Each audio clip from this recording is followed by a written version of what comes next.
हफ्ते की दमदार शुरुआत, चारों तरफ से संकेत बेहतर और एफआईज की खरीदारी लौटती हुई है। एसजीएक्स निफ्टी में हरियाली, मूड माहौल चुस्त दुरुस्त। तो ऐसे में क्या लेवल्स होंगे अहम और आज और इस हफ्ते कहां होंगे आपके लिए कमाई के मौके, इस पर रहेगा खास फोकस। शेयर बाजार लाइव में आप सबका स्वागत है। नमस्कार, मैं हूं अनिल सिंघवी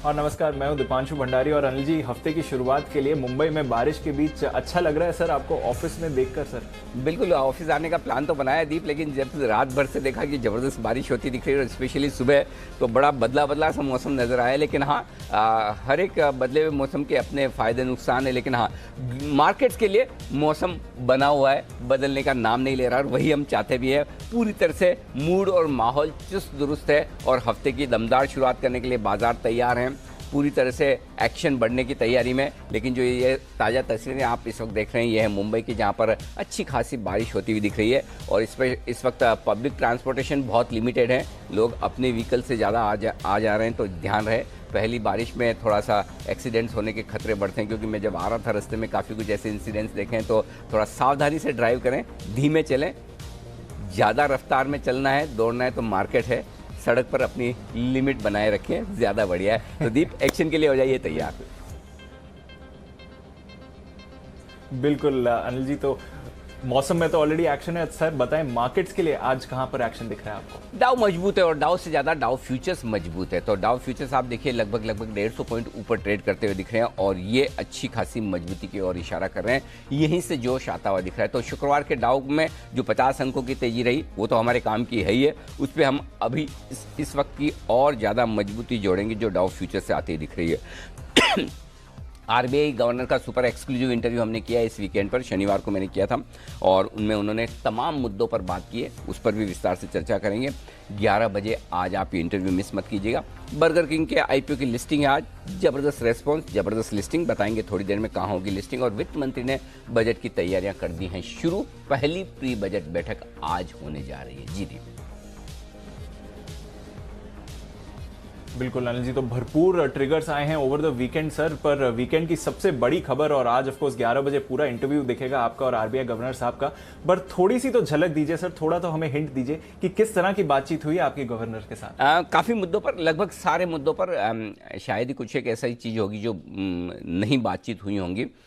आमतौर पर दीप, जो आप गवर्नर साहब से ग्रोथ, इन्फ्लेशन, इन सब मुद्दों पर सुनना चाहते हैं, लिक्विडिटी पर सुनना चाहते हैं, वो तो स्टैंडर्ड टॉपिक्स हैं ही। लेकिन इसके अलावा कई मुद्दे हमने ऐसे छुए जो आम लोगों के काम के हैं। मसलन कि महंगाई बढ़ रही है, राइट, और साथ ही ब्याज दरें घट रही है। ऐसे में सीनियर सिटीजन्स क्या करें, मिडिल क्लास जो देश का एक बड़ा तबका, उनके लिए डबल मार है। जहाँ फूड इन्फ्लेशन बढ़ता जा रहा है, जहाँ कंट्रोल ही नहीं है, क्योंकि वहाँ पर तो आपको खर्चा करना ही करना है, और कहीं काट ले वहाँ तो कैसे काटेंगे।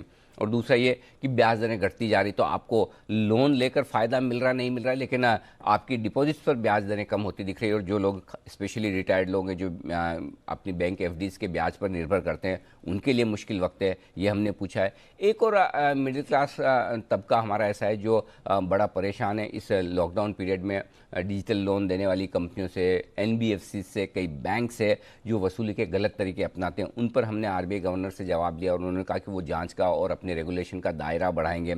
एक और बड़ा मुद्दा, पिछले 2 साल में 3 बैंक्स आपको फेल होते हुए दिखे, 2 को सक्सेसफुली बचाया है आरबीआई ने, यस बैंक और साथ ही लक्ष्मी विलास बैंक, लेकिन वहाँ पर सिर्फ डिपॉजिट होल्डर्स बचे हैं। इन्वेस्टर्स का क्या, AT1 बॉन्ड होल्डर्स का क्या? तो ये सारे मुद्दे हैं जिन पर हमने आम लोगों के लिए, डिपॉजिट होल्डर्स के लिए, एफडी होल्डर्स के लिए, साथ ही साथ बॉन्ड होल्डर्स के लिए और इन्वेस्टर्स के लिए, इक्विटी इन्वेस्टर्स के लिए, इक्विटी इन्वेस्टर्स का पैसा ज़ीरो हो जाना मसलन लक्ष्मी विलास बैंक में, क्या इसे रोका जा सकता है? इन तमाम मुद्दों पर तो बातचीत हुई। लेकिन एक इंटरेस्टिंग बात बताना चाहता हूँ दीप की, इन सब मुद्दों के साथ साथ ऐसी बातें हुई जो आज तक आपने गवर्नर साहब के साथ देखी सुनी नहीं होगी, कि गवर्नर साहब एज ए पर्सन क्या हैं, कैसे हैं, क्या उन्हें पसंद है, क्या ना पसंद है, क्या करना चाहते हैं लाइफ में आगे, क्या करना बाकी, इतना सब कुछ करने के बाद भी। तो बड़ा इंस्पिरेशनल इंटरव्यू है। जो यंगस्टर्स हैं उन्हें ज़रूर देखना और ये ज़रूर समझना चाहिए कि इतनी बड़ी पोस्ट पर जाने के बाद भी आदमी के लिए अनफिनिश्ड एजेंडा क्या होता है,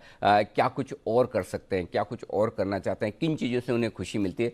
तो बड़ी इंटरेस्टिंग चीज़ें, आप चाहें तो एक झलक इस वक्त आप देख सकते हैं कि गवर्नर साहब से जो बातचीत हुई उसका एक छोटा सा अंश, और उसके बाद 11 बजे पूरा इंटरव्यू।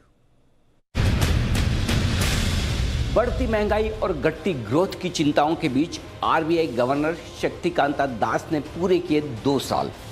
इस खास मौके पर देखिए मेरे साथ super exclusive interview RBI governor का सिर्फ जी बिजनेस पर।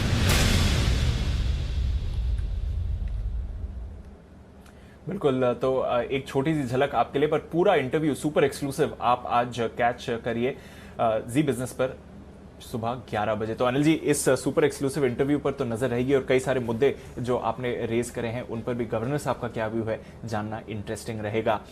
तो इंटरव्यू का इंतजार है। अनिल जी, एक बार जरा मार्केट्स की भी बात करें। पिछले हफ्ते हमने देखा सर कि भारतीय बाजार तो जबरदस्त तेजी में रहे, ग्लोबल बाजार एक सीमित दायरे में ही रहे। अमेरिकी बाजार आधे % तक की गिरावट के साथ ट्रेड किया, तो लगभग 5 दिन हमने बहुत ही लिमिटेड एक्शन देखा। पर इस हफ्ते का सेटअप कैसा दिख रहा है सर? क्योंकि काफी सारी खबरें आई हैं ओवर द वीकेंड जहां से हम देख रहे हैं कि डाउ फ्यूचर्स भी अभी 150 अंक ऊपर है।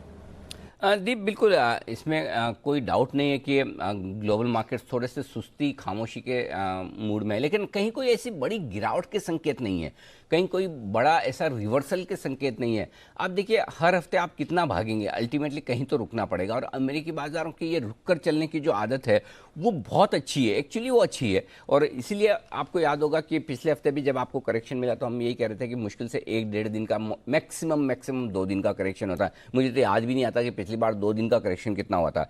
पॉइंट एक ही है कि 1 दिन का जब करेक्शन होता है वो थोड़ा शार्प होता है और उसमें लोग डगमगा जाते हैं।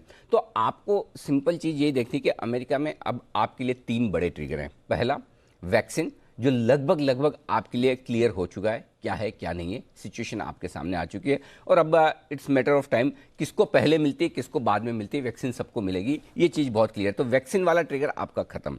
दूसरा बड़ा ट्रिगर है दीप, और वो है जो बाइडेन साहब की गद्दी पर बैठने का, खत्म। लगभग आपको सबको, हमको सबको पता है कि ट्रम्प साहब ठीक है, अब ट्वीट डालते हैं तो भी उनके ट्वीट पर कोई रेस्पॉन्स नहीं है और कोई फर्क नहीं पड़ता। जो हार्डकोर ट्रम्प सपोर्टर हैं वो थोड़ा बहुत पढ़ते हैं, वाह कर लेते हैं, या जो हार्डकोर बाइडेन सपोर्टर थोड़ी बुराई कर लेते हैं, लेकिन अब उसका कोई मतलब नहीं रह गया। सबको पता है कि वो जिस तरह से हारे उनके पास लड़ने के लिए कुछ बचा नहीं। तो वो सत्ता का जो ट्रांसफ़र होना है वो आसानी से हो जाएगा। तीसरी बड़ी चीज़ जो है अमेरिकी बाजारों के लिए वो है अब स्टिमुलस पैकेज। बस यही सबसे इंपॉर्टेंट ट्रिगर अब बाजारों के लिए बचा है, चाहे वो अमेरिका के बाजार हो चाहे हमारे बाजार हो। कब आता है, कितना जल्दी आता है और कितना बड़ा आता है, मतलब कितना बड़ा और कितना जल्दी, ये अब ट्रिगर। और शायद इस हफ्ते इस पर आप बड़ा एक्शन होते हुए देखें। तो जब तक पैकेज नहीं आता है तब तक तो आप तेज रहेंगे, या यूं कहें कि आप ज़्यादा गिरेंगे नहीं। पैकेज आने के वक्त या आने के पहले जिस तरह के डेवलपमेंट होते हैं कि ऐसा लगता है कि पैकेज बड़ा आ रहा है, आसानी से आ जाएगा, बाजार और भागेंगे। अगर आपको लगेगा पैकेज आ रहा है लेकिन बहुत बड़ा नहीं जितना आप उम्मीद कर रहे हैं और आसानी से नहीं आ रहा, तो थोड़े से बाजार रुके हुए रहेंगे। अभी जो ये बाजार एकदम सधे हुए हैं, बहुत ज़्यादा एक्शन में नहीं है, वो इसी वजह से कि एक बार समझ लें कितना बड़ा पैकेज और कब तक आने वाला है। तो मेरे ख्याल से इस हफ्ते ये सिचुएशन साफ हो जाएगी, और जब तक पैकेज नहीं आता तब तक बड़ी गिरावट का डर नहीं है, ये आप कह सकते हैं।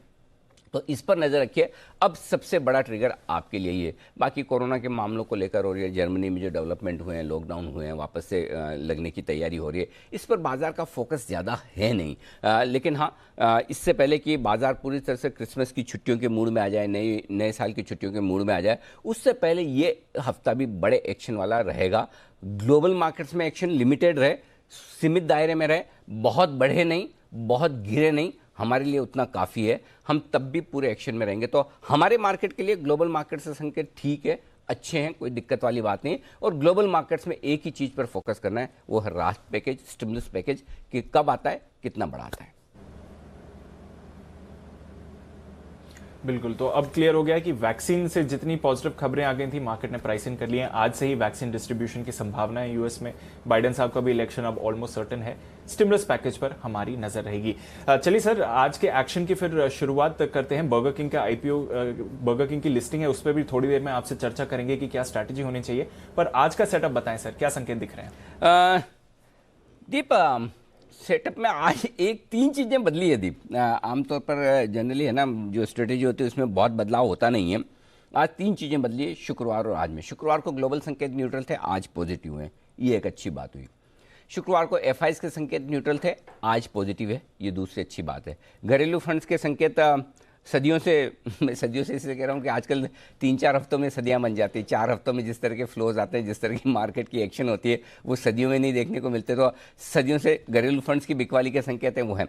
वायदा कारोबार के संकेत आपने देखा होगा कि शुक्रवार को कोशिश थे, आज ये भी पॉजिटिव साइड पर हुए। क्यों, आगे विस्तार से बताऊंगा। सेंटीमेंट और ट्रेंड पॉजिटिव है आपके लिए। रेंज आज निफ्टी की हफ्ते की शुरुआत में दीप बहुत छोटी छोटी निकल कर आई है, और मतलब ज्यादा रेंज की जरूरत ही नहीं पड़ी। बहुत क्रिस्टल क्लियर डेटा निकल कर आ रहे हैं। ऐसे डेटा बहुत कम मिलते हैं, और जब ऐसे डेटा मिलते हैं तो मेरा दिल बड़ा खुश होता है कि चलिए कहीं कोई एम्बिग्यूटी नहीं, कहीं कोई वो संशय नहीं है, क्या क्या रेंज है, क्या सपोर्ट है। 13,400 13,450 वैसे तो एक ही लेवल निकल कर आ रहा है सपोर्ट के तौर पर निफ्टी पर, और वो है 13,400। 13,400 लिख कर रख लीजिए। जब तक 13,400 नहीं टूटता तब तक कहीं कोई चिंता की बात नहीं है, और वो यहाँ से आपके 100-125 पॉइंट नीचे है। लेकिन चूंकि गैप से खुलेंगे नए हाई की तरफ, 13,400 13,450 दिन के लिए आज की सपोर्ट रेंज, और ऊपर 13,575 लाइफ टाइम हाई के नजदीक 13,579 का लाइफ टाइम है 579, उसके वहां पर, वहां से लेके 13,650 ये ऊपर की रेंज है। बैंक निफ्टी 30,200 30,325 मजबूत सपोर्ट जोन दिन के लिए नहीं टूटने वाला, आसानी से मान के चलिए। ऊपर 30,800 30,950 हल्की रुकावट का लेवल है, यहां पे रुकेगा। 31,000 समाव, मतलब वो माइंड ब्लॉक बना के रखा है, जैसे 30,000 का बना के रखा था ना, 30,000 में मुश्किल आ रही, वही आपको ध्यान हो तो 29,750 29,850 के आसपास आकर वापस बार बार 29,850 से 3 बार 4 बार नीचे गए। वैसे ही हाल अभी है, 30,800 के आसपास से 2 बार हम नीचे आ गए। तो ये 31,000 के पास में वो थोड़ा सा नर्वसनेस है। 31,000 पार करेंगे तो एक हायर रेंज और नोट कर लीजिए, 31,175 से 31,300 की ये बड़ी रेंज बैंक निफ्टी के लिए। तो निफ्टी में मैंने एक ही रेंज दी है, लेकिन बैंक निफ्टी में 2 दे रहा हूं मैं आपको, ये ध्यान रखिएगा। अब आइए दिन की रेंज, 13,475 13,575 दिन की छोटी रेंज, 13,450 13,600 दिन की मीडियम रेंज, और 13,600 से लेकर 13,400 से लेकर 13,650 ये दिन की बड़ी रेंज आपके लिए निफ्टी। बहुत क्रिस्टल क्लियर परफेक्ट डेटा है, कहीं कोई चिंता विंता की बात नहीं। और जिस तरह से मार्केट्स चल रहे हैं दीप, ऐसा लग रहा है रैली आपको 13,750 13,800 तक ले जा सकती है, अगर ग्लोबल मार्केट्स ठीक ठाक रहे तो। फ्लोज से दिक्कत नहीं है, मार्केट ठीक रहने चाहिए बस। बैंक निफ्टी 30,500 30,800 छोटी रेंज, 30,325 30,950 मीडियम रेंज, और 30,200 31,200 बड़ी रेंज। वैसे 30,250 के पहले 30,325 के पहले 30,375 का भी एक छोटा लेवल है, लेकिन 30,325 ज़्यादा सही और मजबूत लेवल है। 30,325 30,950 ज़्यादा संभावना है इस रेंज में आज आप काम कर जाएं, इसके बाहर ना निकले। फिर भी बड़ी रेंज एक हैंडी रखिए, 30,200 31,200। जी दीप। बिल्कुल, तो ये आपके लिए पूरी रेंज निकल कर आ रही है, पर जैसा अनिल जी कह रहे हैं बाजार का सेटअप बहुत पॉजिटिव है और यहाँ से अच्छी तेजी बन सकती है। सर, एफआईज की तरफ से जो पोजीशन है वो समझाएं, और पीसीआर क्या संकेत दे रहा है? 74% से 77% इंडेक्स लॉन्ग बढ़ी है, तो बढ़कर आई है, तेजी की पोजीशन बनाई है एफआईज ने। और जो तेजी की पोजीशन बनाई दीप, उसमें ज़्यादा कॉन्ट्रीब्यूशन शॉर्ट कवरिंग का। देखिए, एक दिन आपने देखा गुरुवार के दिन थोड़े से बाजार ठंडे हुए, वहाँ पर थोड़े से लॉन्ग पोजीशन कम हुई और शॉर्ट भी बनी। नेक्स्ट डे शॉर्ट कवरिंग, तो शुक्रवार के दिन शॉर्ट कवरिंग ज़्यादा हुई है, थोड़ी बहुत लॉन्ग पोजीशन भी कम हुई है, लेकिन शॉर्ट कवरिंग की वजह से बाजार ज़्यादा बढ़े हैं, ये इंडेक्स में आपको दिख रहा है। पुट कॉल रेशियो मेरे लिए बड़ा कंफर्टेबल हो गया। देखिए, आपको याद है शुक्रवार को मैं ये कह रहा था 1.68 का पुट कॉल रेशियो थोड़ा हायर साइड पर है वीकली सीरीज की शुरुआत करने के लिए, घटकर 1.52 पर आ गया, ये ठीक है।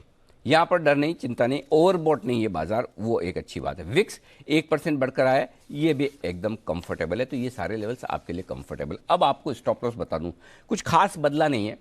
13,400 स्टॉप लॉस निकल कर आता है निफ्टी का, इंट्राडे भी और क्लोजिंग बेसिस पर भी, वो क्लियर कट है। इसलिए 25 पॉइंट नीचे दिया है मैंने, 13,375, क्योंकि 2-5 पॉइंट से ऊपर नीचे ना हो जाया कर जाए, तो इसलिए वो आपके लिए ये आपके लिए लेवल हो गया। अब आइए 30,200 ये आपका लेवल है बैंक निफ्टी का, जो आपको स्टॉप लॉस के तौर पर रखना है। और जिनको छोटा रखना है वो 30,325 का भी रख सकते हैं, लेकिन 30,200 रखिए, ज़्यादा ठीक है। बैंक निफ्टी में थोड़ा सा आपको स्टॉप लॉस दूर ही रखना चाहिए।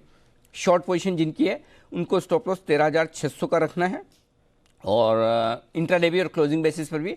और बैंक निफ्टी पर आपको स्टॉप लॉस इंट्राडे और क्लोजिंग 30,825। आप देखिए दीप, एक मजे की बात बताता हूँ मैं आपको, गुरुवार और शुक्रवार दोनों दिन हमने 30,825 का स्टॉप लॉस दिया बैंक निफ्टी पर पिछले 3 दिनों से।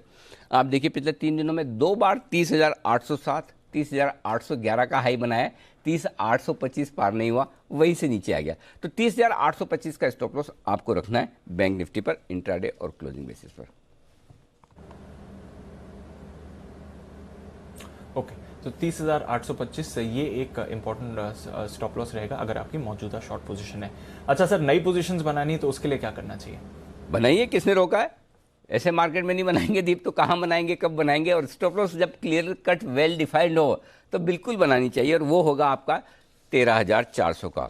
मतलब कुछ सोचने की जरूरत ही नहीं है, 13,400 के स्टॉप लॉस के साथ खरीदिए। 13,550, 575 दो छोटे टारगेट है, और इसके बाद तो आपको पता है लाइफ हाई नया बनेगा 13,600, 650, और बहुत आगे के लिए अगर पोजिशनल बना रहे हैं तो 13,700 तक के टारगेट के लिए आपको करनी है खरीदारी। और यहाँ पर मैं रेंज में खरीदारी करने की राय नहीं दे रहा हूँ। नीचे स्टॉप लॉस मेरे लिए बहुत क्लियर कट विजिबल है, एकदम साफ है, इसलिए मैं 13,400 के आसपास के स्टॉप लॉस, और जिनको ज़्यादा सेफ लगाना है 13,375 लगाओ और ये खरीद लीजिए। पिछले 2 दिनों में 13,400 के लेवल से मार्केट घुमा है, और पिछले 4 दिनों में 4 ट्रेडिंग सेशन की बात कर रहा हूँ, 3 बार 13,400 पर निफ्टी ने सपोर्ट लिया। तो अब 13,400 के नीचे आए तो ही आपको डरना घबराना है, या सोचना, मतलब डरना भी क्या घबराना भी क्या है, सिर्फ सोचना है कि क्या कमज़ोर तो नहीं हो रहे हम, बाकी तब तक आप सब कुछ ठीक है। तो ये आपके लिए खरीदारी की राय होगी। अब आइए बेचना, क्या बेचना चाहिए? बिल्कुल बेचना चाहिए, क्यों नहीं बेचना चाहिए?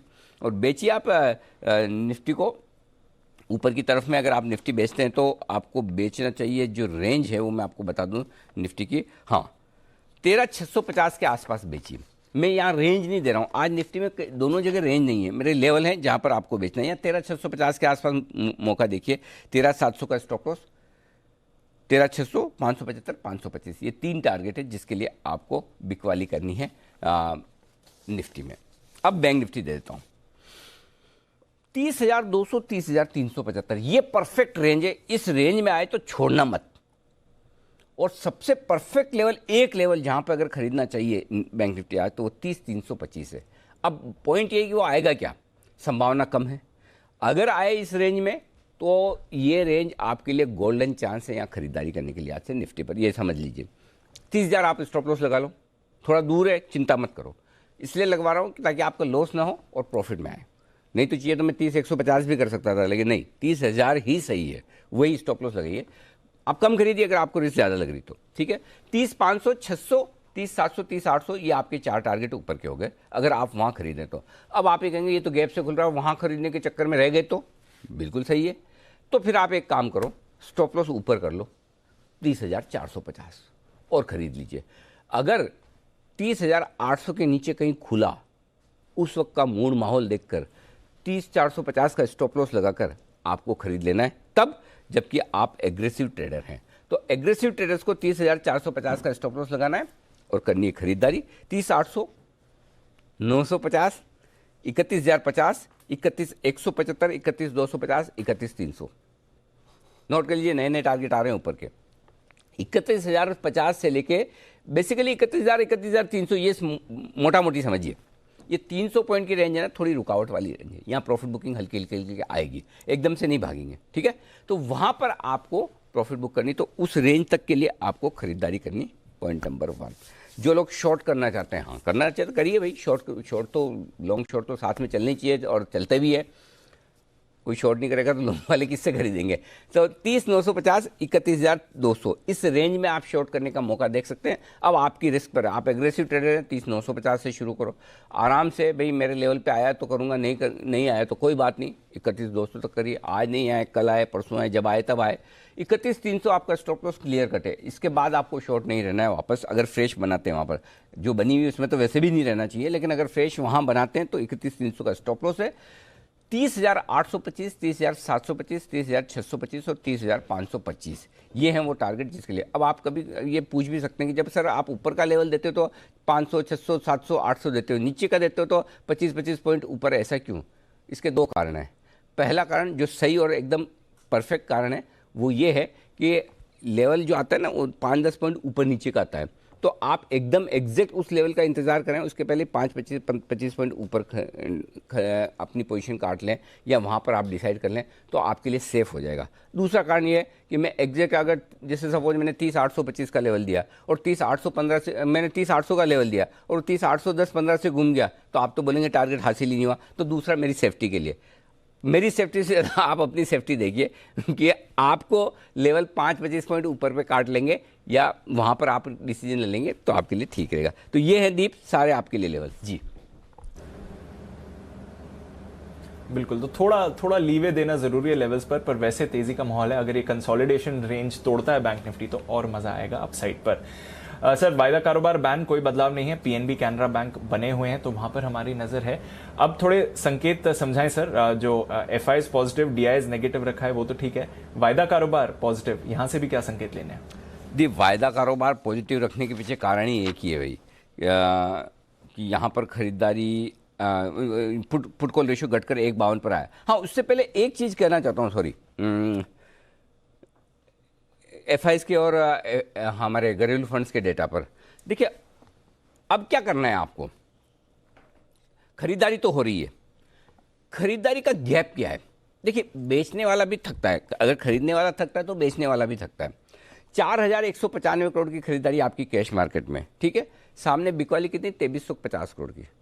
फर्क देखिए आप, है ना। तो ये जो फर्क है ना, ये इंटरेस्टिंग है कि अगर बेचने वाला कब तक बेचेगा, अल्टीमेटली उन्हें भी तो अपने इन्वेस्टर्स को जवाब देना है, लोकल फंड को, कि अगर अंडर परफॉर्मेंस आई तो ठीक है, अभी mid cap small cap share अच्छा चल रहे हैं तो हो सकता है वहाँ पर रिटर्न उनके ज़्यादा बन जाएं, वो सब ठीक है, लेकिन लिमिट है। तो अब इसमें ये देखना है कि बेचने वाले थक जाते हैं, रुक जाते हैं, या बोलते हैं ये तो हाथ से बाहर निकल रहा है अब और नहीं बेचें, या फिर एफआईज कहते हैं भाई बहुत ठीक है, अब हमारा भी खाली हो रहा है खजाना, अब और इससे ज़्यादा खरीदने की ताकत नहीं है। इन दोनों में से पहले क्या होगा वो वाली इंटरेस्टिंग है, और पहले होने की संभावना ये कि बेचने वाले थक सकते हैं, क्योंकि अभी तक जिस हिसाब से डॉलर्स के फ्लोज हैं वो तो अभी थमने के नाम दिखा नहीं रहे। तो जब तक ये इनफ्लोज, जब तक ये खरीदारी एफआईज की है ये रुकती नहीं है, तब तक बाजार के लिए कोई बड़ा मीनिंगफुल करेक्शन आएगा नहीं। 1-2 दिन की बात अलग हो सकती है, वो छोटी मोटी चीज़ें वो तो चलेंगी, लेकिन बड़ा करेक्शन या जो बड़ी गिरावट का लोग इंतजार कर रहे हैं वो तभी हो पाएगा जब एफआईज अपना खरीदना रोके और यू टर्न ले, जो अभी तक दिख नहीं रहा है। बाकी वायदा कारोबार के डेटा में कोई और एफआईज के जो बाकी डेटा में कोई खास ऐसी बात करने लायक चीज़ नहीं है। एक चीज़ है जो वायदा कारोबार में पुट कॉल रेशियो कंफर्टेबल हुआ है, लेकिन प्रीमियम उड़ गई पूरी। निफ्टी में देखिए प्रीमियम 46 पॉइंट से घटकर सिर्फ 4 पॉइंट, बैंक निफ्टी में प्रीमियम देखिए 111 पॉइंट से घटकर 4 पॉइंट, ये प्रीमियम बहुत ही कम हो गई, इतनी कम प्रीमियम रहनी नहीं चाहिए। यानी कि ऊपर के लेवल पे थोड़ा खरीदारी करने का इतना कॉन्फिडेंस प्रीमियम देकर नहीं, खरीदना तो है लेकिन प्रीमियम देकर नहीं, ये एक इंटरेस्टिंग चीज़ है। अब डेटा जो इंपॉर्टेंट है आज के लिए सबसे ज़्यादा, पहले 13,500 निर्णायक लेवल है आपके लिए लड़ने के लिए, दोनों बुल्स और बेयर्स, जाहिर सी बात है बुल्स तो भारी पड़ेंगे जब इतना ऊपर गैप से खुल रहे हैं। 21 लाख शेयरों का ओपन इंटरेस्ट पुट में है, 24 लाख शेयरों का कॉल्स में है, बराबरी का है, और पोजीशन भी बराबरी ही बनी है शुक्रवार के सेशन में। तो 13,500 ये आपके लिए। ऊपर 13,600 पर हल्की रुकावट है, 24 लाख शेयरों का ओपन इंटरेस्ट कॉल्स में, उसमें से 13 लाख शेयर शुक्रवार के दिन ही जुड़े हैं, तो वहां थोड़े आपके लिए रुकने के आसार है। 13,600 पार करेंगे और तेजी बनेगी। बैंक निफ्टी 30,500 मेक और ब्रेक, कश्मकश वाला लेवल, और वहाँ से आप 100 पॉइंट ऊपर बंद हुए, कुशन है आपके पास। मेरे ख्याल से 30,800 के आसपास बैंक निफ्टी खुलना चाहिए और निफ्टी 13,575 के आसपास खुलना चाहिए अभी के मूड माहौल को देखते हुए, ठीक है। और 30,500 के नीचे जाएंगे तो ही आपको थोड़ा सा सोचना है कि क्या हम वाकई में कमज़ोर हैं, लेकिन रेंज जो है 30,000 31,000। 31,000 थोड़ा सा बड़ा लेवल है दीप, 11 लाख शेयर कॉल्स में है, पार करने में थोड़ा कुछ और चाहिए, थोड़ा और, या तो आईसीआईसीआई एचडीएफसी जैसे बैंक के लिए कुछ अच्छी खबर, ठीक है, या कुछ बढ़िया फ्रेश खरीदारी, या ग्लोबल मार्केट से बढ़िया संकेत, क्योंकि 31,000 के आसपास यानी 30,950 31,000 के आसपास थोड़ी रुकावट बैंक निफ्टी में दिख रही है। इनफैक्ट मैं ये कहूँगा कि निफ्टी को 13,600 पार करने में ज़्यादा मुश्किल नहीं होगी उतनी, जितनी बैंक निफ्टी के लिए 31,000 को पार करने में थोड़ा वक्त लगेगा। पहले निफ्टी 13,600 पार करेगा, बैंक निफ्टी को 31,000 पार करने में थोड़ा वक्त लगेगा। जी दीप। चलिए, तो एक बार फिर से थोड़ा मोमेंटम ज़्यादा निफ्टी के फेवर में है, पर देखते हैं ये दोनों अहम लेवल्स इंडिसेस क्रॉस करती हैं या नहीं। सर, बर्गर किंग की आईपीओ भी डिस्कस करनी है, पर क्योंकि बाजार में इतना बढ़िया एक्शन है, आपकी आज की बेहतरीन रिकमेंडेशन पहले जान लेते हैं स्टॉक ऑफ द डे में।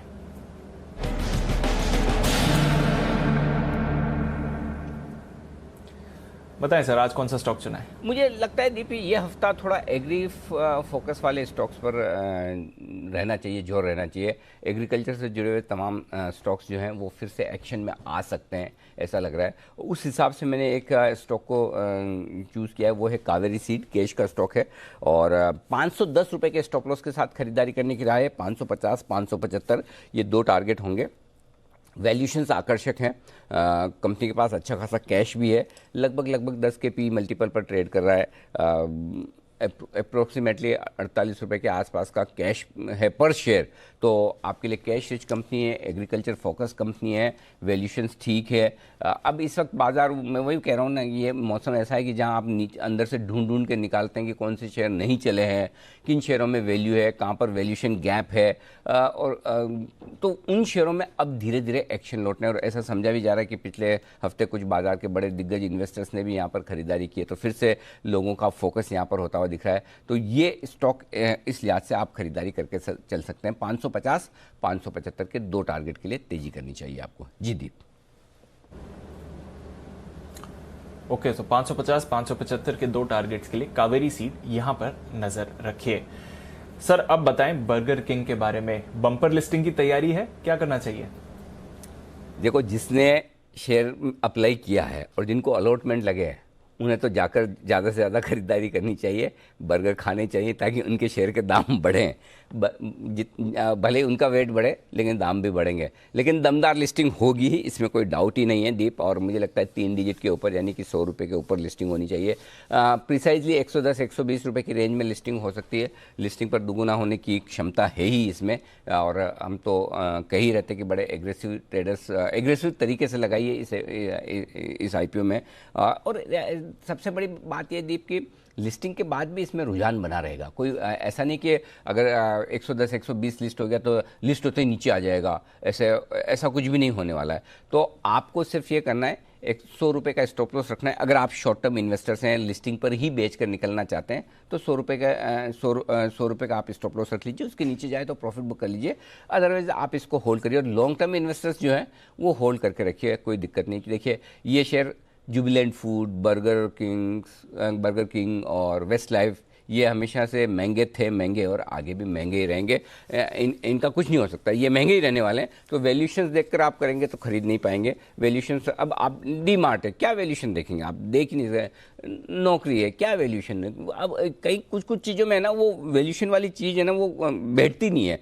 तो आपको हर स्टॉक को, हर थीम को अलग तरीके से देखना है। ये थीम ऐसी सिंपल है, ये हमेशा महंगा रहने वाला है, तो इसलिए इस स्टॉक को, और स्पेशली मैं ये कहना चाहता हूँ कि आमतौर पर क्या होता है कि जब आप है ना कोई IPO में आपको शेयर लग जाए, अब समझो 60 में शेयर लगा, 120 का 100 भी हो गया या 90 भी हो गया, तो आपके कुशन बहुत है 30 रुपये का। अब मजगांव डॉक है, अगर ठीक है 150 का IPO 300 नहीं भी हुआ, लेकिन 215 लिस्ट हुआ और उसके बाद नीचे भी आया, लेकिन आपके पास कुशन होता है। जब कुशन होता है तो आपके पास अच्छी क्वालिटी का स्टॉक पोर्टफोलियो में रह जाता है, और इसे फिर ऐसा रखकर छोड़ दीजिए। तो मेरा ये मानना है 110, 120 की रेंज में लिस्ट होगा, और शॉर्ट टर्म इन्वेस्टर्स जो हैं लिस्टिंग पर मुनाफा कमाना चाहते हैं, वो चाहें तो अपने प्रॉफिट बुक कर लें, स्टॉप लॉस को ट्रेल करते चले, और 100 रुपये का स्टॉप लॉस पहले रखें, फिर जैसे जैसे ये बढ़ता जाए स्टॉप लॉस 10-10 रुपये नीचे ट्रेल करना है। 120 हो गया 110 पे ले आओ, 130 हो गया तो 120 पे ले आओ, 125 हो गया तो 115 पे। तो ये थोड़ा मतलब है ना, पैसा आपको कमाना है, मुनाफा भी आपको प्रोटेक्ट करना है, तो एक्टिव भी थोड़ा आपको रहना है। तो मैंने आपको फॉर्मूला दे दिया है कि कैसे करना है,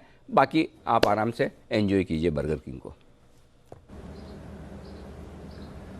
बिल्कुल, तो बम्पर लिस्टिंग के लिए तैयार हो जाइए, अच्छे गेन्स मिलेंगे। स्टॉप लॉस अनिल जी ने जो सुझाया वो ट्रेल जरूर करें, और अगर पोर्टफोलियो में रखना चाहें तो वो भी आप कर सकते हैं। नजर रहेगी बर्गर किंग की लिस्टिंग पर, नजर रहेगी ढेर सारे और स्टॉक्स पर। चलिए हमारी रिसर्च टीम के साथ जुड़ते हैं और जान लेते हैं आज के खबरों वाले स्टॉक्स और ब्रोकरेज एक्शन किधर है।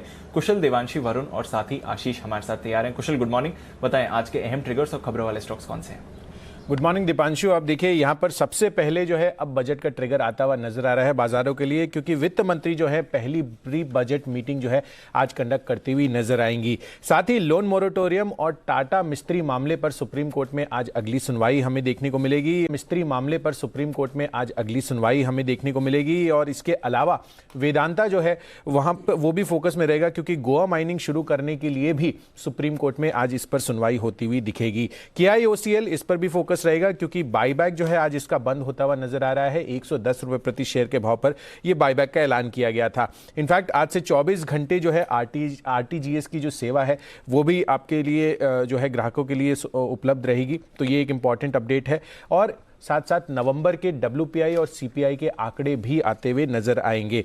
इनफैक्ट RBI जो है उन्होंने 3 नए एग्जीक्यूटिव डायरेक्टर की नियुक्ति भी की है, जिसमें रोहित जैन, RS रातो और R सुब्रमण्यम, ये 3 नाम जो है एज एग्जीक्यूटिव डायरेक्टर शामिल किए गए हैं। IRCTC का OFS अपडेट मैं आपको दे दूं, कुल सब्सक्रिप्शन जो है करीब 1.5 गुना बढ़ता हुआ दिखा है। वहीं रिटेल निवेशक जो है करीब 1.1 टाइम्स जो है सब्सक्राइब करते हुए नजर आए हैं। फेडरल मोगल का OFS जो है वो दोबारा से फेल होता हुआ नजर आया है, क्योंकि यहां पर सब्सक्रिप्शन बहुत कम होते हुए दिखे हैं। करीब 1.15 करोड़ का पूरा ऑफर था शेयरों में, और जो OFS में सब्सक्राइब किया है जितना लोगों ने, वो करीब 22,500 शेयर्स का है। साथ ही फाइजर इंडिया, सेंटिमेंटली इनके लिए काफी पॉजिटिव खबर है, क्योंकि US FDA से जो कोरोना वैक्सीन है फाइजर की, उसको मंजूरी मिलती हुई दिखी है, और इसका जो इमरजेंसी यूज है वो जल्द शुरू होने की जो है संभावनाएं नजर आ रही हैं। इसके अलावा सिप्ला यहां पर बड़ा फोकस रहेगा, क्योंकि सिलजीन कॉर्पोरेशन नामक एक कंपनी के साथ इनका जो सेटलमेंट है वो होता हुआ दिखा है। इनफैक्ट ये जो ब्लड कैंसर की दवा है रेवलिडमिर, उसको लेकर जो है ये समझौता हुआ है, और इस समझौते के अनुसार मार्च 2022 के बाद जो है एक लिमिटेड वॉल्यूम में ये इस दवा की बिक्री जो है शुरू कर पाएंगे, और 31 जनवरी 2026 तक ये लिमिटेड वॉल्यूम में बिक्री कर सकेंगे। पर 1 फरवरी 2026 से ये पाबंदी भी हटती हुई नजर आएगी। तो काफी पॉजिटिव खबर सिप्ला के लिए है। इनफैक्ट जी बिजनेस की एक्सक्लूसिव खबर भी हमने आपको बताई है। NBCC के लिए ये काफी बड़ी खबर है, क्योंकि सूत्रों के हवाले से पता चल रहा है कि जो रियल्टर्स के पास फंसे हुए 8,000 करोड़ के प्रोजेक्ट्स हैं वो अब NBCC बनाती हुई नजर आएगी। इनफैक्ट अगर आप हेमिस्फीयर प्रॉपर्टीज की बात करें तो कुछ दिन पहले हमने आपको बताया था कि सरकार का बड़ा फोकस है इसको लैंड डेवलप करने के लिए, और यहां पर NBCC जो है हेमिस्फीयर प्रॉपर्टीज की को भी डेवलप करती हुई नजर आएगी। तो ये 2 बड़ी ट्रिगर जो है NBCC के लिए आज के लिए बनते हुए नजर आ सकते हैं। साथ ही डायग्नोस्टिक शेयर्स वो फोकस में रहेंगे, जिसमें थायरोकेयर, मेट्रोपोलिस, डॉक्टर लाल पाथ लैब्स जो है। यहां पर सूत्रों के हवाले से हमें एक्सक्लूसिव जानकारी मिल रही है कि महाराष्ट्र में जो RT-PCR टेस्ट है उनके दाम जो है अब फिर से घटाए जा रहे हैं। इनफैक्ट 980 रुपए से घटाकर 700 रुपए प्रति टेस्ट जो है अब इसके दाम होते हुए नजर आएंगे। तो डायग्नोस्टिक शेयर के लिए ये एक और नेगेटिव खबर। कुशल थक गए होंगे ना थोड़ा पसीना भी आ गया कुशल के। अच्छा कुशल, ये बैंक्स जो है ना 24 घंटे RTGS कर रहे हैं। तो बैंक तो 24 घंटे नहीं खुले रहते, फिर भी वो 24 घंटे RTGS कर रहे हैं। हमारा तो 24 घंटे का न्यूज़ चैनल है, हमें क्या करना चाहिए? हमें भी 24/7 काम करना चाहिए। तो कुशल अकेले नहीं, मैं आप तीनों से ही पूछ रहा हूँ। सर ऑलमोस्ट करते ही हैं। तो देखिए हमारी पूरी टीम 24/7 अलर्ट रहती है। सिर्फ उस समय जब वो सो रहे होते हैं उसको छोड़ के हर वक्त जगते रहते हैं। चलिए बढ़िया है। और वैसे एक और चीज़, जो दवाओं का नाम लेने की कोशिश, दवा वाली जो भी खबर है ना आप देवांशी की तरफ ट्रांसफर कर दो। जो फार्मा एक्सपर्ट है उन्हीं को दे दो, तो ज़्यादा बढ़िया है कि उधर की उधर चली गई, अपना काम बच गया। अच्छा बताइए देवांशी, आपके पास कौन सी खबर है? बिल्कुल, सबसे पहले आज KC इंटरनेशनल ये स्टॉक है फोकस में, जहां पे कंपनी को 1440 करोड़ के नए ऑर्डर्स मिलते हुए दिखे हैं, और डिफरेंट वेरिएशन से हैं। रेलवे, सिविल, ट्रांसमिशन और डिस्ट्रीब्यूशन क्षेत्र में ये ऑर्डर्स उनको मिलते हुए दिखे हैं। डेल्टा कॉर्प के लिए अब अच्छी खबर आती हुई दिखी है। गोवा में रिसोर्ट खोलने की अनुमति Goa investment promotion facilitation board से उनको मिलती हुई दिखी है। रिसोर्ट में होटल, कैसीनो, वाटर पार्क और रिटेल एरिया भी और सिनेमा घर भी यहाँ पे शामिल होता हुआ दिखेगा। तो एक बड़ा रिसोर्ट खुलने की अनुमति फिलहाल डेल्टा कॉर्प को मिलती हुई दिखी है। JK पेपर, सिरपुर पेपर मिल में कामकाज दोबारा शुरू किया है कंपनी ने। 24 अगस्त को कमजोर मांग के चलते कामकाज बंद कर दिया गया था। साथ ही पावर ग्रिड, जहां पे 5 रुपए प्रति शेयर का अंतरिम डिविडेंड को बोर्ड ने मंजूरी दे दी है। UPL पर नजर रखें, जहां पे उनकी तरफ से क्लैरिफिकेशन आया है कि विसल ब्लोअर मामले में सफाई दी है कंपनी ने। सेबी ने कंपनी पर फॉरेंसिक ऑडिट शुरू करने की जो खबरें हैं उसका खंडन कर दिया है। कंपनी को फिलहाल कोई नॉलेज नहीं है। वेदांता बैंकों ने वीडियोकॉन इंडस्ट्रीज के लिए कंपनी के 5 से 6 हजार करोड़ रुपए के जो ऑफर है उसको चुन लिया है। 5 सालों में वेदांता ये जो भुगतान है वो करती हुई दिखेगी। इस प्रस्ताव के मुताबिक बैंकों को कुल मिला के करीब 16% से लेकर 20% तक की रिकवरी होती हुई दिखेगी और वीडियोकॉन इंडस्ट्रीज पर बैंकों का कुल मिला के इंटरेस्ट के साथ 30,000 रुपए का बकाया अभी भी बाकी है। M&M पर नजर रखें, जहां पे कंपनी लगातार ये कह रही है कि अपने जितने भी लॉस मेकिंग कंपनीज है उसको वाइंड अप कर रही है, बंद कर रही है। इस पर खबर आती हुई दिखी है कि जो इटली की सब्सिडरी है पिनिनफेरिना, इसकी इंजीनियरिंग कारोबार को कंपनी बंद करती हुई दिखेगी। पिछले साल हमने देखा था इस कंपनी या जो इस सब्सिडरी है उसको 1340 करोड़ का एक बड़ा घाटा होता हुआ दिखा था, तो ये बंद करती हुई दिखेगी, लेकिन इनका जो डिजाइन कारोबार है वो चलता रहेगा। तो ये स्टॉक्स हैं जिस पर आज आपको नजर रखनी है। बिल्कुल, तो ये तमाम खबरों वाले शेयर जहां पर रहेगा एक्शन, ऐसा ही एक्शन और बढ़ाने और बताने के लिए तैयार है वरुण। Varun, good morning.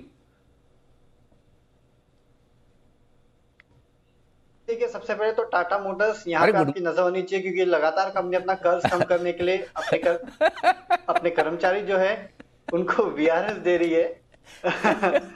यहाँ पे और एक VRS का प्लान इस कंपनी ने किया है। पिछले 4 साल में ये तीसरी बार VRS का प्लान कर रही है, तो टाटा मोटर्स पे नजर रखिए। फिर JSPL, नवंबर महीने में इस कंपनी का जो स्टैंड अलोन उत्पादन है उसमें 15% के आसपास की बढ़ोतरी हुई है और एक्सपोर्ट्स में सालाना करीब 10% के आसपास की बढ़ोतरी हुई है। तो JSPL साथ ही साथ बाकी स्टील कंपनीज पे भी आपको इसका असर देखने मिलेगा। भारतीय इंफ्राटेल रजिस्ट्रार ऑफ कंपनीज ने इस कंपनी का नाम बदलने के लिए अनुमति दे दी है। अब इस कंपनी का नाम जो है वो होगा इंडस टावर। विलय के बाद ये नाम बदला गया है। शिपिंग कॉर्पोरेशन पे नजर रखिए। कुछ न्यूज़पेपर रिपोर्ट से सजेस्ट कर रही है कि core group of secretaries on disinvestment आज प्रिलिमिनरी इन्वेस्टमेंट मेमोरेंडम और एक्सप्रेशन ऑफ इंटरेस्ट के ऊपर विचार कर सकते हैं। 1 साल का लॉक इन पीरियड और 3 साल के कहीं ना कहीं कंटिन्यूटी प्लान के ऊपर चर्चा होने वाली है।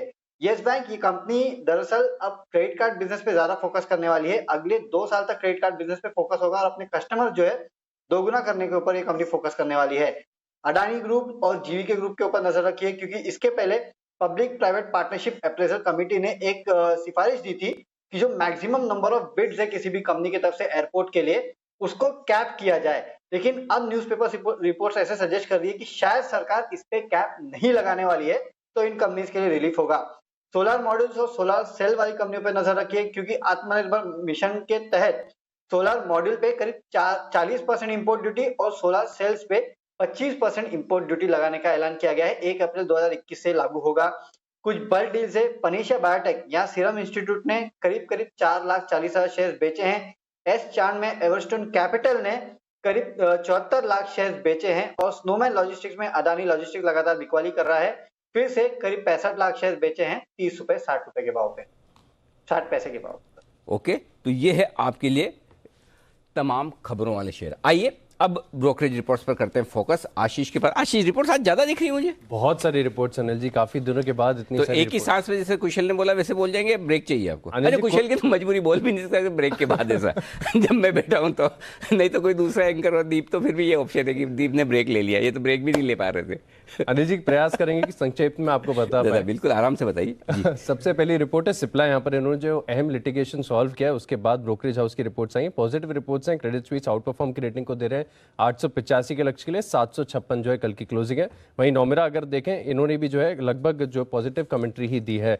मेटल स्टॉक्स पर फोकस रखना है। CLSE की ढेर सारी रिपोर्ट्स आई हैं। सबसे पहले टाटा स्टील ये कह रहे हैं कि पूरी तरीके से आयरन ओर के इंटीग्रेटेड है ये, तो आगे जाके मार्जिन में बढ़िया एक्सपांशन देखने को मिलेगा, जिसके चलते इन्होंने जो लक्ष्य है 585 से बढ़ाकर 750 कर दिया। 621 कल की क्लोजिंग है। JSW स्टील पर ये नेगेटिव है, इन्होंने बिकवाली के राय को बरकरार रखा है, लेकिन लक्ष्य जो है 245 से बढ़ाकर 322 कर दिया है। लेकिन अभी भी अगर आप देखें तो मौजूदा भाव से नीचे करीब 359 के आसपास की शुक्रवार की क्लोजिंग है। और ये मान रहे कि कंपनी जो है पूरी तरीके से इंटीग्रेटेड नहीं है और जिस तरीके के वैल्यूएशन है ये स्टॉक पर थोड़े से बेरिश नजर आ रहे हैं। हिंडाल्को यहाँ पर पॉजिटिव रिपोर्ट आई है, खरीदारी के राय को बरकरार रखा है। लक्ष्य 270 से बढ़ाकर 300 कर दिया। 243 जो है कल की क्लोजिंग है। ये कह रहे हैं कि FY22 फॉरवर्ड EPS के अनुसार अगर आप देखें तो ऑलमोस्ट 5.4 के मल्टीपल पर है, यानी वैल्यूएशन जो है इन्हें आकर्षक नजर आ रहे हैं। JSPL मॉर्गन स्टैनली की रिपोर्ट है, ओवरवेट की रेटिंग को बरकरार रखा है। 300 रुपए के लक्ष्य के लिए, 260 कल की क्लोजिंग है।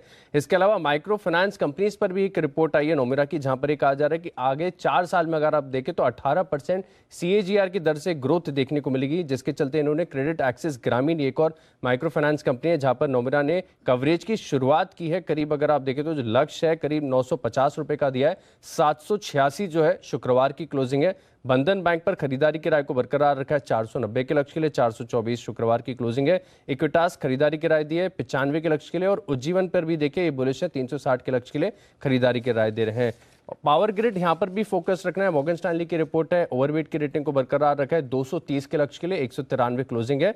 और आखिरी रिपोर्ट है फिलहाल के लिए बीईएल पर, ओवरवेट की रेटिंग को बरकरार रखा है 143 के लक्ष्य के लिए, और ये कह रहे हैं कि आगे जाकर बढ़िया ऑर्डर इनफ्लो देखने को मिलेगा, जिसके चलते ये ओवरवेट की रेटिंग दे रहे हैं। ओके, तो ये है वो तमाम रिपोर्ट्स जिन पर आज एक्शन रहने वाला है, और एक्शन को बढ़ाते हैं आगे तमाम एक्सपर्ट्स हमारे साथ हैं। वक्त है पिक ऑफ द डे का।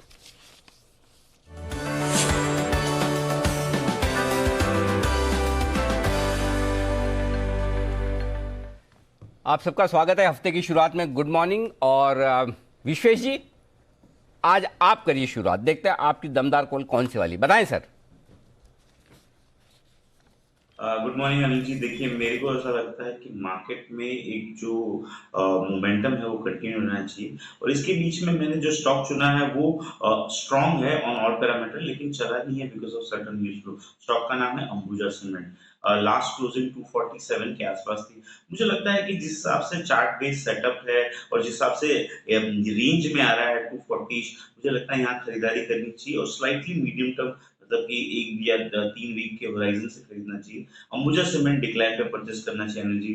मुझे लगता है यहाँ पे 230 का स्टॉप लॉस रखा जाए तो 260, 275 ये दो बड़े टारगेट के लिए 1 से 2 वीक के लिए मैं अंबुजा सीमेंट खरीदारी दूंगा आने वाले कुछ दिनों के पॉइंट ऑफ व्यू से। हफ्ते थोड़े से सीमेंट शेयर सुस्त रहे सीसीआई के जांच की वजह से और कुछ छापेमारी की वजह से, लेकिन अब अच्छे लेवल से तैयार है और बढ़ने के लिए। वागले साहब, सुप्रभात, बताएं सर आपका आज का शेयर।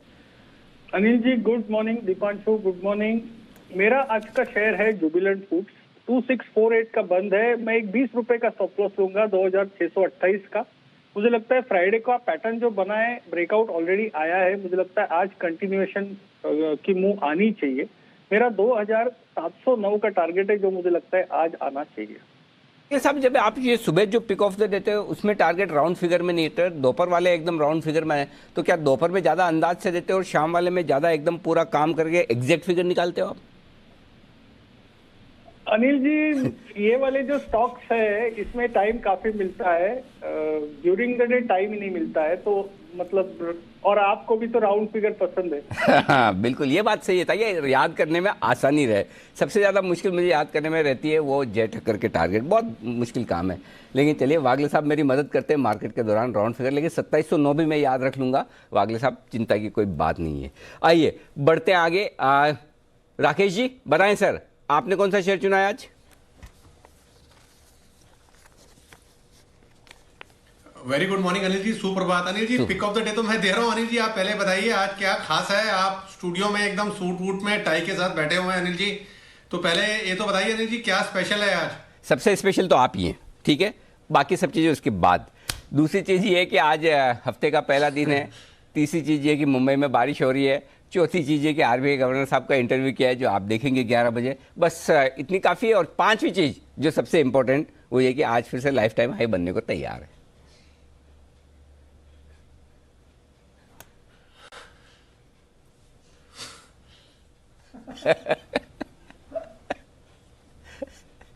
बंसल जी बोलिए, आगे आपको बोलना है।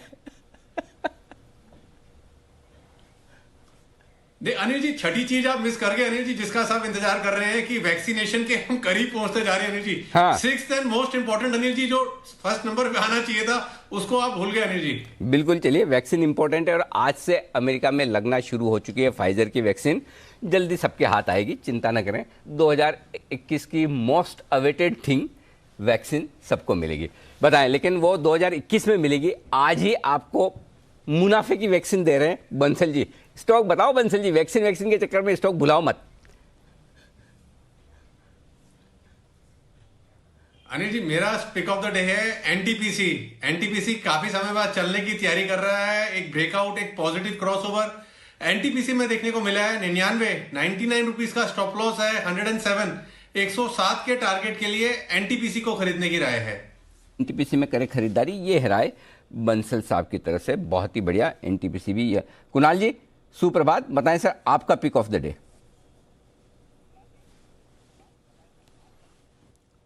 सुप्रभात अनिल जी, सुप्रभात दीपांशु। अनिल जी, सबसे पहले आपके लिए एक सवाल है। आप अभी आरबीआई गवर्नर शक्तिकांता दास जी से मिलकर आए हैं। यस। तो अनिल जी, क्या उनके हस्ताक्षर वाले कुछ नए नोट लेकर आए हैं हम लोगों के लिए? अरे ये तो बड़ा मिस हो गया सर। तो लगे हाथ खाली पेपर लेके जाता था, जेरोक्स और साइन करवा के ले आता। ये तो यहाँ मतलब अच्छे दोस्त रखनी चाहिए। मतलब इस मामले में ना बंसल जी मेरे से आगे निकल गए। ये तो गलती हो गई, अगली बार है ना जरूर कोशिश करूंगा। लेकिन हाँ, ये तो खाली नोट लेके जाते थे, हाथ साइन करवा के ले आते, काम हो जाता था। कुणाल जी, आइडिया पहले देना था, थोड़ा मिस हो गया एक्चुअली।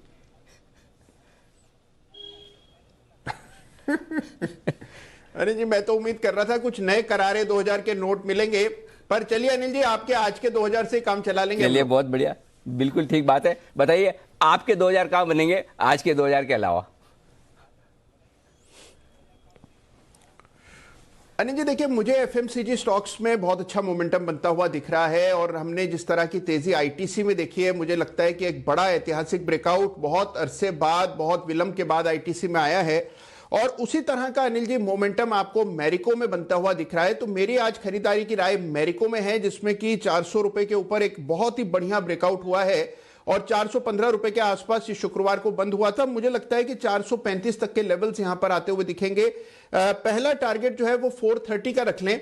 430 के टारगेट से मैरिको को बाय करें। 409 रुपए पर स्टॉप लॉस रखना है। तो ये अनिल जी आज का pick of the day. Marico खरीदे, ये है राय कुणाल जी की तरफ से। सुमित जी बताइए, आप क्या खरीदेंगे, कैश का स्टॉक या एफएनओ वाला? Good morning Anil ji, good morning Anil ji. F&O वाला स्टॉक है और स्टॉक है अपोलो टायर। अपोलो टायर में कल वाले सेशन में यानी लास्ट वीक के फ्राइडे सेशन में एक स्ट्रॉन्ग अपसाइड मूव देखने को मिला है। स्टॉक ने पिछले 4-5 दिनों के बेरिश कैंडल को एंगल्फ करके तेजी दिखाई है, तो अपोलो टायर यहां से तेजी का मूव दिखाना चाहिए। 190-192 के आसपास अपोलो टायर में खरीदारी करके चलने का सलाह रहेगा। स्टॉक यहां से ऊपर में 198 से 200 के इमीडिएट टारगेट दिखाएगा और 200 का लेवल क्रॉस होने के बाद और ऊपर का मूव अपोलो टायर के अंदर देखने को मिल सकता है। तो जिन्होंने भी पोजीशंस बना रखी है वो पोजीशंस को होल्ड करें। 184 के स्टॉप लॉस से फ्रेश खरीदारी करें 200 से 210 के टारगेट्स के लिए। ओके, तो ये है आपके लिए अपोलो टायर्स में खरीदारी करने की राय आती हुई सुमित जी की तरफ से। सिर्फ एक जैन साहब है जिन्हें फ्रीडम है कि वो पिक के बजाय पिक्स ऑफ द डे दे सकते हैं, ढेर सारी। जैन साहब गुड मॉर्निंग, बताएं सर।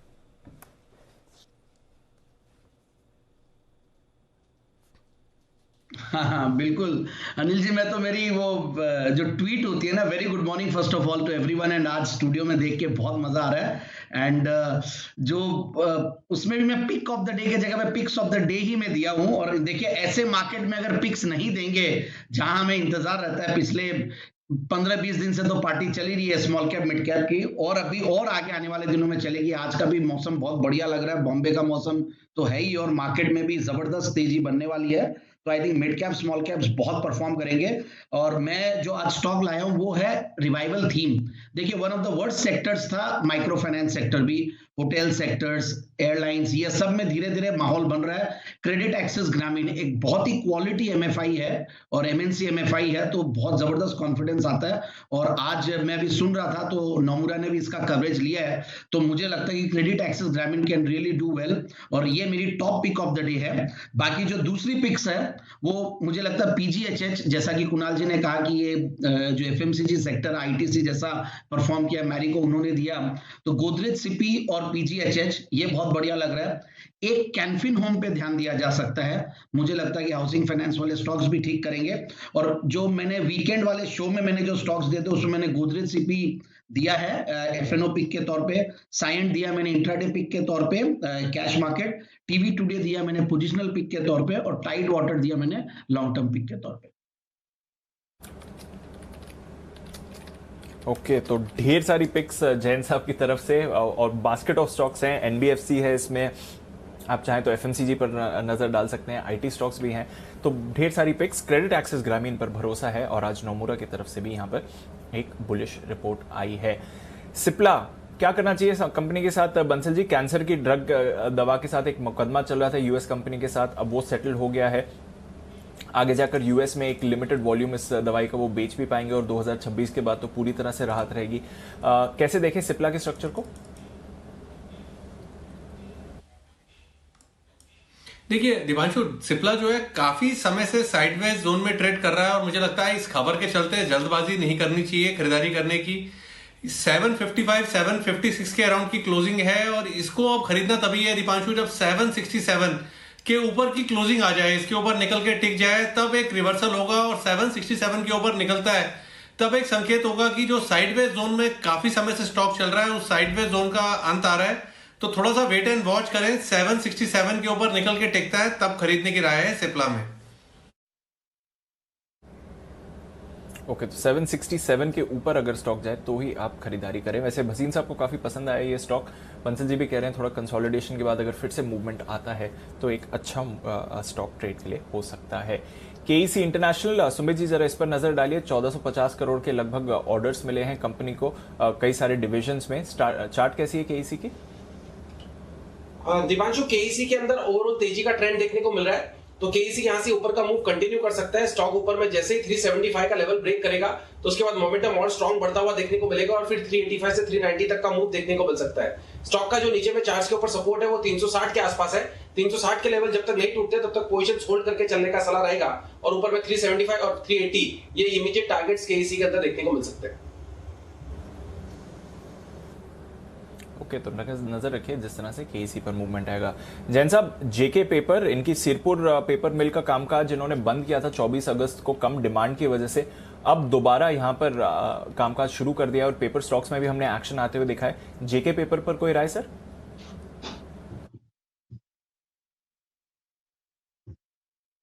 या बिल्कुल, JK paper is one of my favourites और पेपर स्टॉक्स मैंने काफी दिए हैं जो कि बहुत ज्यादा नहीं चले वेरी फ्रैंकली। और अब देखिए, मैं जब स्टार्टिंग के कमेंट्री में जो बोल रहा था रिवाइवल थीम, रिकवरी थीम और वैक्सीन की जो थीम है, जो स्टॉक्स नहीं चले, जहां पे अभी भी स्टीम बाकी है, तो वो एक पेपर सेक्टर भी उसमें ऐड कर ले। एयरलाइन जैसे चला, होटल्स नहीं चले हैं, फिर मैंने आज माइक्रो फाइनेंस वाली बात करी है, तो जेके पेपर स्टॉक्स में बहुत अच्छा स्टॉक लगता है। बिगेस्ट पेपर कंपनी है इंडिया की। फिर मैंने शेषाशाही पेपर जैन साहब के जेम्स में भी दिया हुआ है, वेस्ट कोस्ट पेपर दिया हुआ है, तो ये तीनों चारों कंपनियों पर बिल्कुल ध्यान रखा जा सकता है। They will certainly do well. Downside risk बहुत कम है और अपसाइड अच्छी खासी खुली हुई है और जेके पेपर की ये न्यूज काफी एनकरेजिंग न्यूज है पूरे पेपर सेक्टर के लिए। अब ध्यान रखने का मतलब कोई एक आदमी लगा दें काम पे, उसको बोलेंगे भाई जब भी ऊपर नीचे होते बताता रहे, मतलब कैसे ध्यान रखने का तरीका सबसे बढ़िया कौन सा है?